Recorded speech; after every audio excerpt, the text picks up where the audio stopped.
Hi everyone, and thanks so much for joining us with the online launch of Issue 8. As ever, first and foremost, we would like to thank our contributors whose thoughtful engagement with the natural world makes each issue of Channel possible, with Issue 8 being absolutely no exception.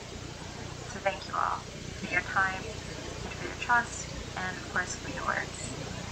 We'll be hearing from some of our Issue 8 contributors tonight and more tomorrow at the in-person launch of Channel Issue 8, which will take place from 6 to 8 p.m. at Books Upstairs in Dublin. Everyone is of course welcome to join us there as well. We'd also like to thank Bassam Issa Al-Sabah, whose work from Dissolving Beyond the Warr is featured on our Issue 8 cover. We find his integration of the interplay between his own words, fantasy and reality, the hero and the everyday, and make believe in fact, to be resonant with much of the work published within Issue 8, and of course to stand alone in its strength and in its capacity to do us all. We have included a link to his website in the description box below, and we would encourage you all to check it out, and also to give him a follow. Finally, we would like to thank our printer, Cork City Print, and our generous funders, whose efforts enable the publication of Channel. So thank you to the Irish Arts Council for their continued financial contributions, and to Faoistín, whose financial support, starting with this issue, has allowed us to integrate Irish language publishing into our work in a more intentional and sustained way. You'll hear from some of our Irish language writers tonight, more tomorrow, and we can't wait to continue to share their work with you all in the coming weeks and months.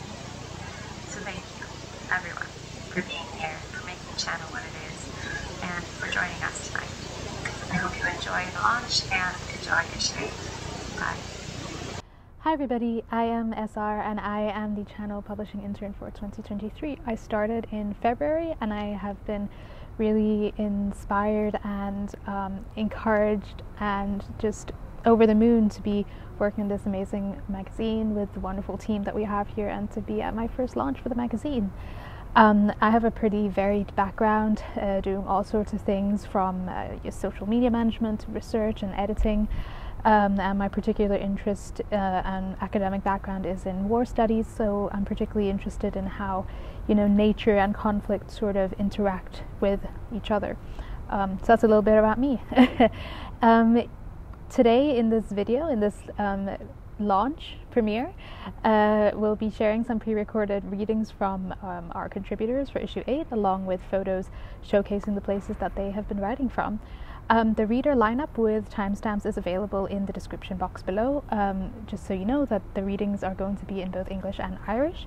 And we do have closed captions available via the CC button below, which includes English translations of the Irish language content. So thank you so much for being here, and I hope you enjoy it.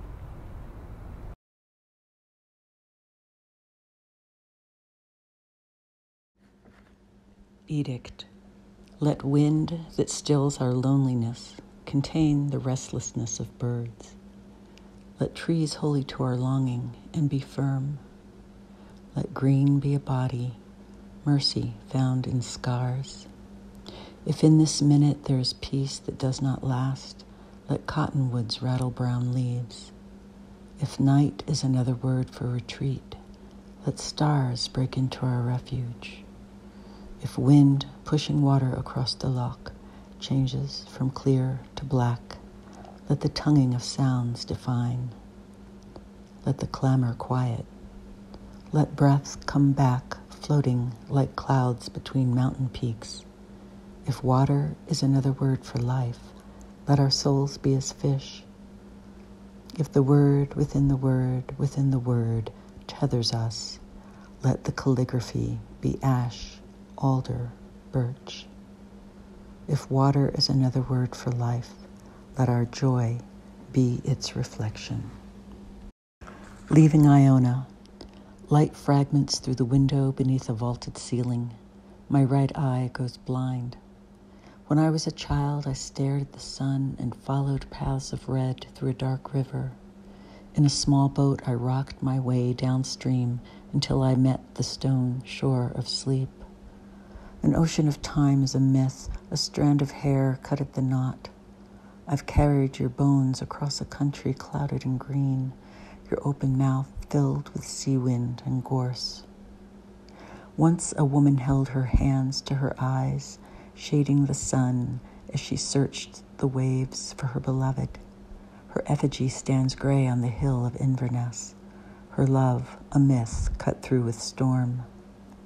Once I held a shard of glass and wished to go away, the myth of my body cut through with time. Now, when I stand on the edge of a cliff, I feel like flying. I light a candle in the cathedral for the ones departed. Smoke from the match curls upward like a ghost. I believe it was my soul that rode the Black River in a small boat, smaller than the one that leaves Iona. When the ferry meets the harbor, the church bells are ringing. Something in me gives with the sound, with the birds in the changing light. Hi, my name is Susan Lanigan, and I will be reading my short story, Rosa at Garryvoe, January 22. The beach gleams in sharp winter light. The tide is going out, retreating towards Ballycotton Lighthouse. A nippy breeze plays on Rosa's skin as she walks barefoot over the luminous blue swamp the sea has left behind. Her clothes are neatly rolled in a black canvas rucksack near the steps to the car park, where her battered Nissan Micra looks on, its windows blank.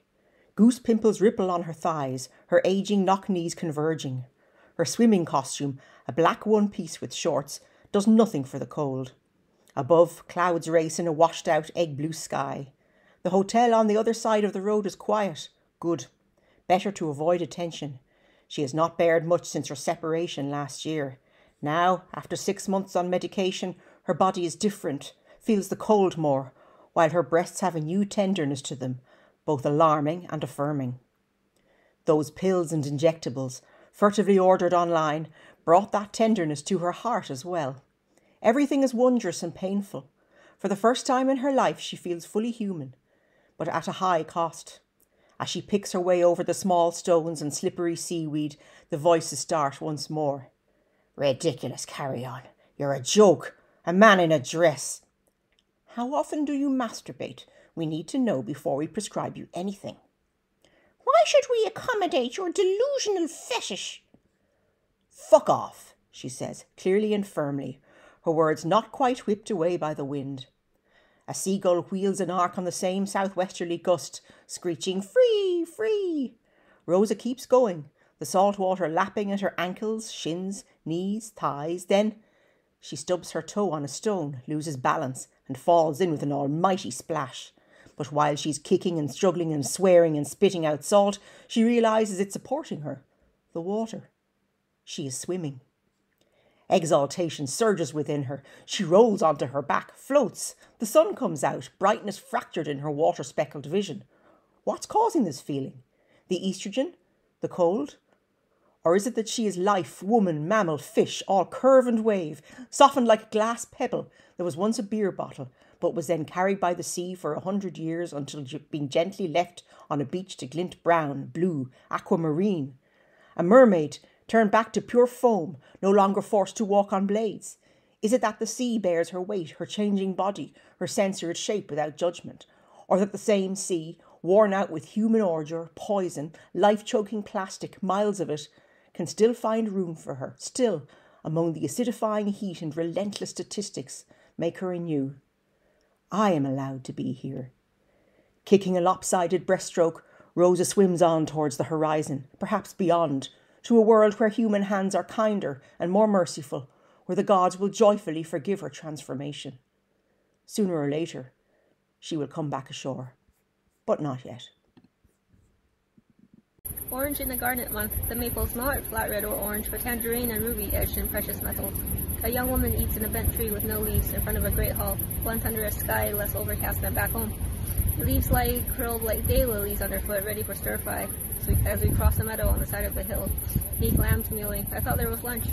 A path too narrow for us, a bloom too bright, pine cones too large for the branches they sit on, but none falls off as two large trucks pass us by the pond, by the ditch, by the busiest road on campus. It's fetid, someone says, then passes around sandwiches. There is such thing as free lunch after all, more than enough to go around. Faoistín Cloch. Bhí rud éigin faoin nglaois sin a ghlaoigh, an talagón cuintach cráite úd, de chuineál ar an áardal in nuamh na híche, ar etas gomach den a róthachraithe. Is an talla leis, seask, feantas gan maithneas. Go leis an anam a bhánaí, gan bia ná duch ar thairiscin aici ach gur bheithí sí anam cráte. Ba í an riúd a dag ballamh gan smidme. Ach bun na clocha a hír an siosca is bead a bhealh córa asam. Gur héad siad tríam lán an bhéal docail is dúrnaí le teanna, lena reibhreacht, lena scrathanna bána cnis, lena ngab a géire, cuoinech clúdaithe mar fluid glas. Is nuair a scail siad, istean tú a bhí clí an lornach. Solas nar higgis riamh a heis, glenacht is baigeacht crackan páistin nómhéire ina gartlar. Bhí siú go orsa or sinse intu ina sí mar rehanní sagart. Felsúnach is frichateach, scáilach smaintach. Is lena gud méra lúba, gobacha, a glísiad chucumé chun Faoistíne. Thóg na clocha siúd má lábha is leagad ar uchas le mo chríad. Is lach siad le maistíonteacht is le mianta, le bás is bethe, le gach smáil ar mo cholann. Is séach siad ar gach pecha a dag go lorg. Is dúrdar, lum narach inam, ach duine.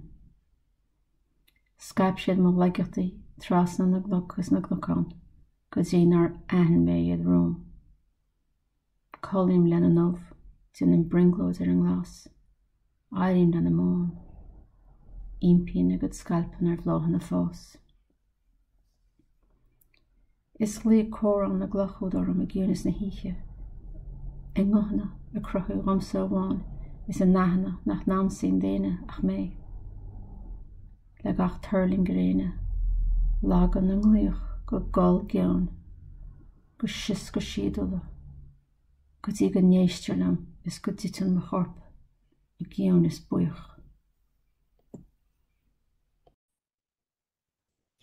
Hi, my name is Barbara Locke. I'm a writer, editor, teacher, and physician.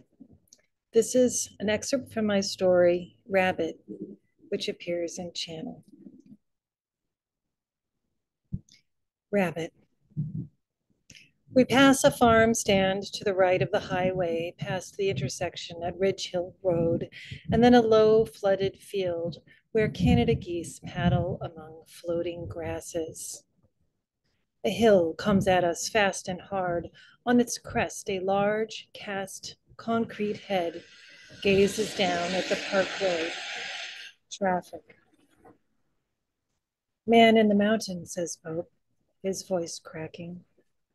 He's behind me, in the passenger side back seat of the minivan. Rabbit's coming, says Dennis, my husband. He leans forward against the steering column, watches the driver's side mirror. Cal, next to Pope, squirms against his seatbelt, twists towards the window. What does that mean, Rabbit? Asks Cal. Count to 10, says Dennis. 1, 2, says Cal. I don't like the way that thing looked at me, says Pope. 3, 4, what thing? Asks Dennis. 5, 6, that giant head, says Pope. 7, 8. It was staring at me, says Pope. It was talking into my head. It wanted me to do something, but I didn't want to do it. 9, 10, says Cal, and then a low black sports car with a loud thrumming purr speeds past us on the left. Cal watches the car until it disappears around the curve, then peers into the stand of dense young maples whizzing past. I still don't see a rabbit, says Cal. What head? Asks Dennis. He changes lanes to chase the fast car, even though he's already going 75. It's not really a head, says Pope, more like a mind, a consciousness. What does it want you to do? I ask. I don't know, says Pope, but whatever it is, I don't want to do it. On the side of the road, an orange safety cone lies flattened, mangled. Wasn't Albany the capital of the United States? Asked Cal. No, New York City, I say, very briefly. New Amsterdam, says Dennis. And then, looking in the rear view mirror, rabbit. He changes back to the middle lane. Why does he keep saying rabbit all the time? Asks Cal. Is Washington, D.C. a big city? Asks Pope. It's spread out, says Dennis. Then he starts to cough. Lots of coppers, he says, and then, you need rabbits. Go, rabbit, go, he says. He taps his finger on the steering wheel. We approach an overpass from which a banner hangs, tied to the safety fence. Blue letters on a white field. Stop white replacement. Lost our rabbit, says Dennis. Can I tell you something, asks Cal. Do you know the city Oakland? Does Oakland have an NBA team? Oh, Columbus, Ohio. It's the largest city without an NFL team or an NBA team. Population almost 1 million, says Pope. Rabbits up there, says Dennis. You're going too fast, I say. If you can keep it under 80, I would appreciate it. Mom, chillax, says Pope. I got a rabbit up there, says Dennis. Albany on your left. Not even 100,000 people, says Pope. 96. And then, I don't like this town at all. I feel it too, but I don't see anything objectionable except a buzzard that lands on top of a telephone pole. The buzzard, with its domed head and hunched black shoulders, looks like Count Dracula. Vampires are real, says Pope, but they have nothing to do with blood. Vampires have fangs, says Cal. That's how you can tell them from regular people. Wrong, says Pope. They have ginormous foreheads, just big heads generally. Look at my forehead, says Dennis. He pushes his hair back with his right hand, but it's a silly gesture because he's almost bald in the middle there. I could be a vampire, he says. He stares at himself in the rear view mirror, makes bug eyes, grimaces. No shot, says Pope. You'd be a really good vampire, Dad, says Cal. You'd be terrible, says Pope. All disorganized and wasteful. I want to suck your blood, says Dennis in a raspy, vampire-sounding voice as Pope shakes his head. Embarrassing, says Pope. And Dennis glowers at me in that way, so I turn around to face the back seat. Your father can do anything he sets his mind to, I say. He's in love, Mom, says Pope in a falsetto. Can you roll up the window, please, he says. Your mother is sick, says Dennis. I don't understand why you don't close the window, says Pope. That's great, says Dennis. You gotta fight for what you want. You want it? Go get it. I want a cat, says Cal. Silence, I say. When are we getting to the lake, asks Cal. I'm setting a timer, I say, pulling out my phone. I don't want anybody to talk for 15 minutes. And then nobody talks for almost 6. A slight drop in pitch from behind. It's a loud motor. Soon, a loud red sports car passes us on the left. Rabbit, says Dennis. Działka. Dalie znów kwitną. Słoneczniki pną się do nieba, a winogrona zwieszają się ciężko. Każdy, kogo spotkam, wciąż wspomina twoje wino.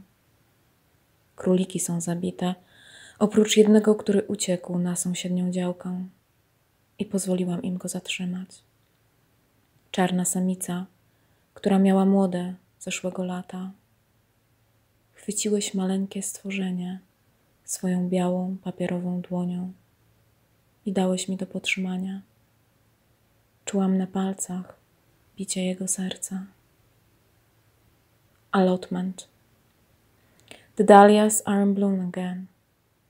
The sunflowers stretch towards the sky, and the grapes hang heavily. Everyone I meet still mentions your wine. The rabbits are killed, apart from one who escaped to the next door allotment, and I let them keep it. The black female that had young last summer. You grabbed a tiny creature with your white paper hand for me to hold. I could feel its heartbeat on my fingers. Díomh Uisle, is Misha Amano Miura, ag léchasach ó Maileach Lia. Ach, is ascúirí mé. Agus bhalam buchas a gáil le bhar an canéal as ochlan spás álan seo a cruthú dúin go léir chun á gcuid alína a Reintliffe. So seo é magán, idir gá réimse. Ní plánda dúchasach mé. Ní a roig tú, a géirí mé a ahint, I leabhar luvalíocht, nó trí ap, inslachtach, sérga. Is néach híbrideach mé. Mascán de cathanna agus séidir, cumasc bambú agus neantóg, leis aisteach is léir. Ólam báisteach bhog an uair, cohíonn bainne na boina mé. Fásam I bhainse he na talún, cosníonn dóire am a tead sú mé. Bín rá orm sa gurt ríise, ach ní féidir lom fannacht. Tis go bhfuil ma hialta scapathe freisin, a mu an bertach. An maithíonn tú an tanas seo, idir gá réimse. Ag bogad go Joe I mó na sí. Ní óig tú ma réimhacha faoi halamh in éachair. Ach, I malach na bófinne, a time I malí. The meadow. It recurs, the dream that is having me. An allegory that falls apart halfway through, fable without any moral, metaphor so mixed it's turning colors, pale greens and pinks and grays. It goes something like, the bees are kissing the clover and the clover is kissing back. Like, the meadow is eternal, fallow in pale sunshine. Winter is only a quality of light like everything else. Summer a lone blurry something, with nights so shallow you can wade through them, barefoot, naked from the brain down. Blood blooming from in between your... Go ahead and say thighs, nobody is listening. I guess you can say lips, or nail beds, or wherever your blood happens to be pouring out of. Whatever the wound, whatever the tongue to lick it. Go ahead and say clover flowers. Say foxglove, say dandelion, full of unspent wishes. Swaying long thin stems, faces all turned toward the sun. It used to be that I could only win that winter. It used to be that way. Now the wind is in my hair, smelling of light, whetting my sun appetite. Shudder of a body wrecked with sobs. That's winter. I have this relationship with winter, and this long memory that belongs to the ground. Don't worry, we'll wreathe you in flowers, build you a casket of flowers. The bees, the butterflies, the hummingbirds will drink. The most you can do for this world is to die. That's the gift. Don't call it an ending. Close your eyes, feel your eyelashes brushing your cheeks. You don't have to call it anything at all. The ground will not ask you, the bees and the butterflies will not ask. Hello channel readers and writers, my name is Jennifer Lovegrove. I'm a poet from Canada, and this poem is actually my first publication outside of Canada, so I'm very excited to have a piece in the new issue. I'm going to read my poem that's in this issue called Pantone Color of the Year. I don't need the sea to rub her salt over my limbs, crusting up my hair to hear her roar, or is that me proclaiming the 5 stages of drowning again? No, it's the coral chanting underwater, telling us how it sounds to want to stay alive. Not today, not today, not today, not today, at least not today. I like raspberries. Do you like raspberries? I want to visit Chef Shawan. Do you want to visit Chef Shawan? On Saturday, I raked the garden beds and tore out the tiny blue flowers. I swear I didn't mean to. Pantone Classic Blue, a color that anticipates what's going to happen next. When asked why we were not warned, the 2020 Color of the Year declined to comment, just kept pulsing wet pores, slurping in more and more of the day after the day after the day after the day after that. At least there are still Malbecs and monologues, bonfires and wild ginger, wait, that's toxic, run through with arsenic and pipelines, voter suppression and cut cables, liars who just happen to be a little bit taller than you. I mean me. Anyway, I meant wild leeks and watercress. As a child, I liked the television shows that old people watched, quiet golf tournaments where everyone spoke in hushed tones under their breath as though afraid to name what was happening lest it keep rolling down that hill faster and faster and faster and faster than the cameras could track, glowing hot and racing across the country to the coast, then cliff diving straight to the bottom of the sea, hissing softly. Thank you.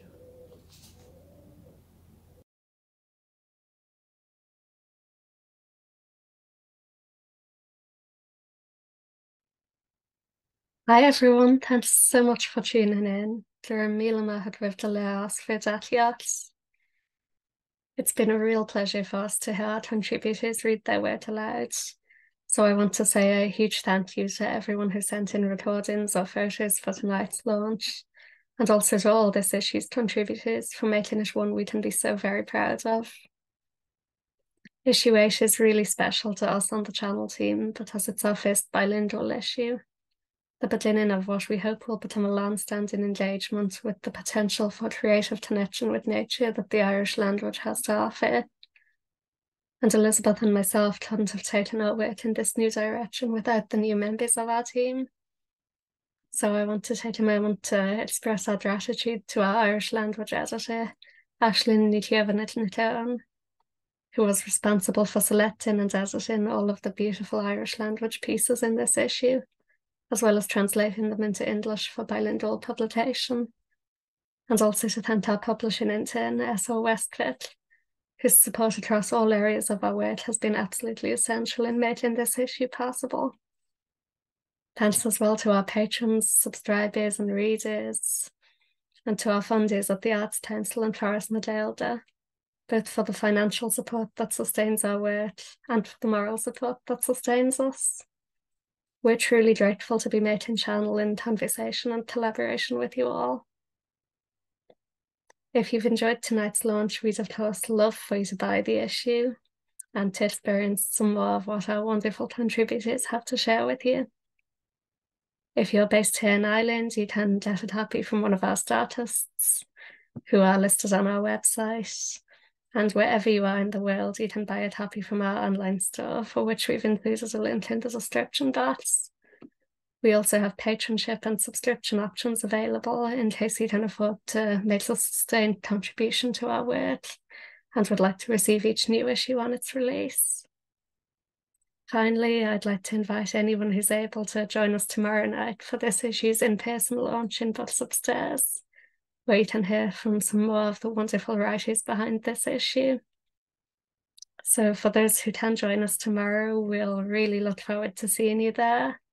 And to everyone else, thank you so much for joining us for tonight's online launch, and good night.